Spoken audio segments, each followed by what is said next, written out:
Le château de Nesvizh a été fondé à la fin du XVIe siècle. Et du XVIe au XXe siècle, ce fut la résidence des princes Radziwiłł.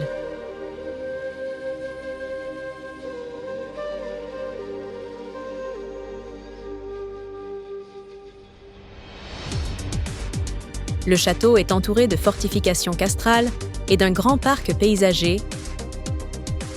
Le fondateur du château, Nicolae Christopher Radziwiłł, a visité l'Égypte à la même époque, à la fin du XVIe siècle. Il a vu les pyramides, les momies égyptiennes. Cela l'a fortement impressionné et il a eu l'idée que lui et ses descendants devraient être momifiés comme un pharaon égyptien. Mais pour cela, il fallait l'autorisation du pape. Et Nicolae Radziwiłł a reçu cette autorisation, à condition que les momies seraient sous le niveau du sol.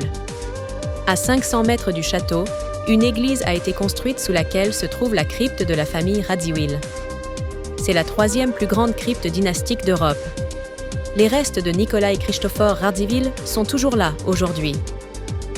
En 2017, un groupe de scientifiques lituaniens, biélorusses et lettons ont ouvert quelques sarcophages. Tout ce qui a été trouvé se trouve aujourd'hui à l'exposition de musée.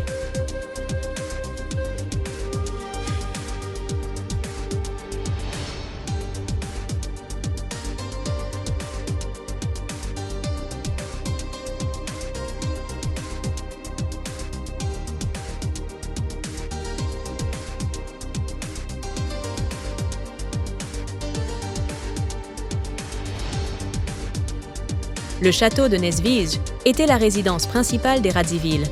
Cependant, après la révolution de 1917, ils partirent pour la Pologne. Mais déjà en 1921, Antoni Radziwiłł a retourné à Nesvizh et entreprit la restauration du château. À cette époque, Nesvizh appartenait déjà à la Pologne. Antoni Radziwiłł possédait une riche collection d'armes et d'armures chevaleresques.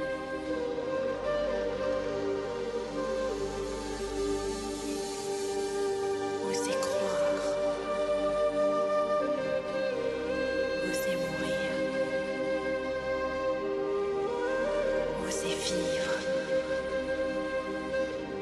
à l'infini sans fin.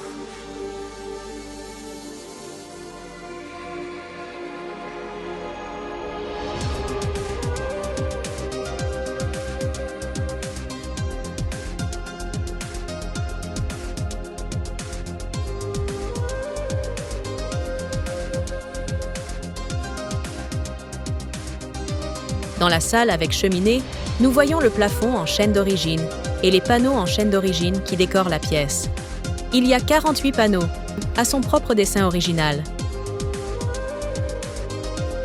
Le système de chauffage a également été conservé. Dans la salle de la cheminée, nous voyons également un portrait de Nicolae Christopher Radziwiłł et les armoiries des Radziwiłł. C'est la ceinture de Słuck. Les ceintures de Słuck étaient fabriquées à partir de fils d'or, d'argent et de soie.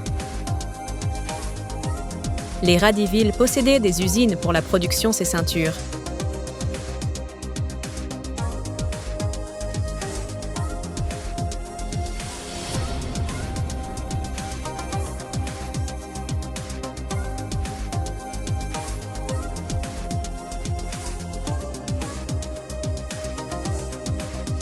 Les intérieurs du château de Nesvizh ont été soigneusement restaurés.